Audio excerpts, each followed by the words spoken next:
Hello friends. आज हम लोग अपनी बात की शुरुआत करेंगे 1969 से।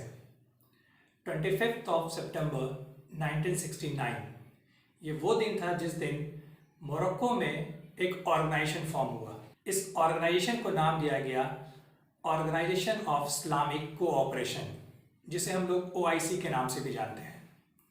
इसका हेडक्वार्टर बनाया गया सऊदी अरेबिया जद्दा में, और आज के टाइम में इस ऑर्गेनाइजेशन में 57 अलग अलग देश मेंबर बने हुए हैं। इस ऑर्गेनाइजेशन को इस्लामिक यूनिटी के सिंबल के रूप में आज देखा जाता है। बात 1969 की है। इस ऑर्गेनाइजेशन ने एक कॉन्फ्रेंस ऑर्गेनाइज किया। इस कॉन्फ्रेंस में भारत को भी इनविटेशन मिलता है, मगर तुरंत ही पाकिस्तान हमारे इनविटेशन के अगेंस्ट में खड़ा हो जाता है, और पाकिस्तान के प्रेशर बिल्डअप करने की वजह से OIC को अपना दिया हुआ इनविटेशन वापस लेना पड़ता है। अब आते हैं दोस्तों साल 2019 पे। साल 2019 में OIC ने अपना 50 साल पूरा किया, और इस 50 साल पूरा करने पे OIC ने एक समिट ऑर्गेनाइज किया, और इस समिट का हिस्सा बनने के लिए OIC ने हिंदुस्तान को भी बुलाया। जाहिर सी बात है, इस स्टेज पे पाकिस्तान को विरोध करना था। पाकिस्तान ने हर बार की तरह अपना विरोध दर्ज कराया, मगर इस बार OIC ने पाकिस्तान को बिल्कुल क्लियर कर दिया कि आप इस समिट का हिस्सा बनना चाहते हैं या नहीं बनना चाहते हैं, ये आपके ऊपर है, बट हिंदुस्तान इस समिट का हिस्सा होगा। और UAE के फॉरेन मिनिस्टर शेख अब्दुल्ला बिन जैद ने हमारे देश की उस वक्त की फॉरेन मिनिस्टर सुषमा स्वराज को इनविटेशन दिया। वो सिर्फ वहाँ जाती नहीं है, बल्कि वहाँ जाकर के इन 57 नेशंस के सामने पाकिस्तान को कश्मीर के इशू पे घेरती भी हैं। आप इस इवेंट के इंटरनेशनल इंपॉर्टेंस को समझिए। एक इस्लामिक ऑर्गेनाइजेशन ने पाकिस्तान जैसे कंट्री को साइड करके इंडिया को ज़्यादा इंपॉर्टेंस दिया, मगर यहाँ कुछ लोगों के बेवकूफ़ी भरे कदम की वजह से और मेन स्ट्रीम मीडिया के नेगेटिव प्रोपेगेंडा के वजह से इस OIC में, जहाँ हम लोगों ने 50 साल का एक लंबा सफ़र तय किया अपना एक अच्छा एक पॉजिटिव इमेज बनाने के लिए, वो भी अब धीरे धीरे ख़त्म होता जा रहा है।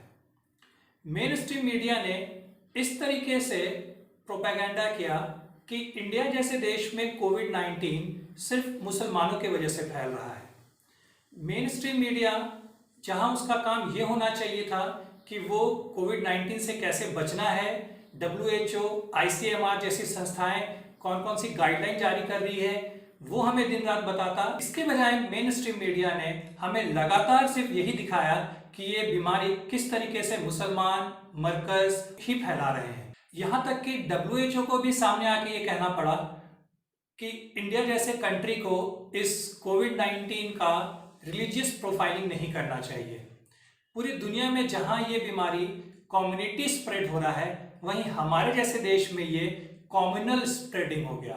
और इसी नेगेटिव प्रोपेगेंडा को देखते हुए OIC ने 19 अप्रैल को लगातार 2 ट्वीट किए।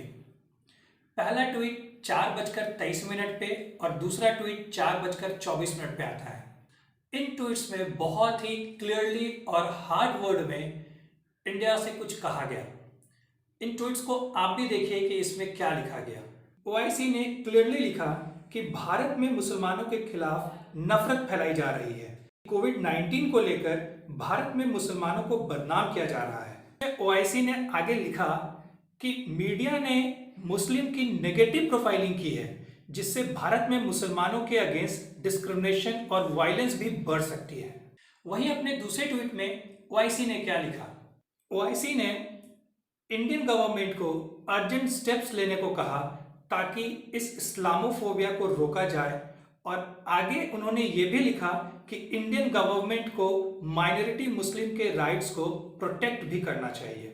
जैसे ही ये दोनों ट्वीट हमारे सामने आता है, वैसे ही 1 महीने से सोई हुई भारत सरकार तुरंत नींद से जागती है, और सिर्फ 51 मिनट के डिफरेंस में PMO ऑफिस से एक ट्वीट आता है। इस ट्वीट में क्या लिखा हुआ था वो भी देखिए। इस ट्वीट में नरेंद्र मोदी ने क्लियरली लिखा कि कोविड-19 स्ट्राइक करने से पहले किसी की भी race, religion, colour, caste, creed, language या बॉर्डर्स नहीं देखता। हमारी रिस्पॉन्स इस वायरस के अगेंस्ट भाईचारगी और मिलजुल कर रहने वाली होनी चाहिए। तो यहाँ एक सवाल बनता है दोस्तों, और सवाल ये है कि 1 महीने से सोई हुई सरकार एकाएक कैसे जागती है। क्या ये ट्वीट ओआईसी के जवाब में आया या वो वाकई हमारे देश के लोगों के लिए आया था? मेरे हिसाब से ये ट्वीट ओआईसी के लिए आया, जहां हमारे देश के प्रधानमंत्री पिछले 1 महीने में 3 बार लोगों के सामने आकर के कभी उन्हें मोमबत्ती जलाने के लिए, कभी थाली पीटने के लिए बोल सकते हैं और लोग उनकी बातों को मानते भी हैं। तो क्या ऐसा नहीं हो सकता था कि हमारे देश के प्रधानमंत्री एक बार इस देश के माइनॉरिटी के लिए भी सामने आते? मगर देश के प्रधानमंत्री ऐसा नहीं करते हैं। वो चुपचाप से इन चीजों को देखते रहते हैं। ऐसा नहीं है कि वो मीडिया के प्रोपेगेंडा को नहीं देख रहे होंगे। ऐसा नहीं है कि वो लोगों के दिलों में जो नफरत फैला हुआ है और जिस तरीके से नफरत लगातार बाहर आ रही है, इन चीजों पे उनकी नजर नहीं होगी, मगर फिर भी वो इन चीजों पे एक्शन नहीं लेते हैं। जिस नेगेटिव प्रोपेगेंडा को 57 नेशंस के ऑर्गेनाइजेशन ओआईसी ने नोटिस कर लिया, क्या उसे हमारे ही देश के प्रधानमंत्री या होम मिनिस्ट्री नोटिस नहीं कर पाई?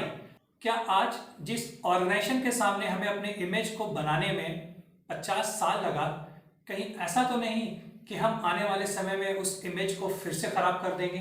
और पाकिस्तान जैसा कंट्री बिल्कुल इस ताक पे बैठा है कि उसे एक मौका मिले और वो हमारे इस इमेज को बिल्कुल खत्म कर दे।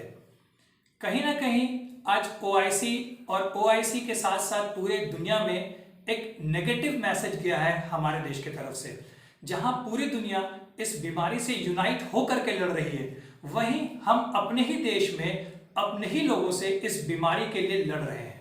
आज का वीडियो बनाने के पीछे मेरा यही मकसद था दोस्तों, कि मैं आप तक ये बात पहुंचा सकूं कि हम और आप या हमारे देश की सरकार किस तरीके से बिल्कुल ही गलत ट्रैक पे इस बीमारी को लेकर के चले गए हैं। उम्मीद करता हूं दोस्तों कि आज का वीडियो कुछ पॉजिटिव मैसेज लेके आप तक गया होगा।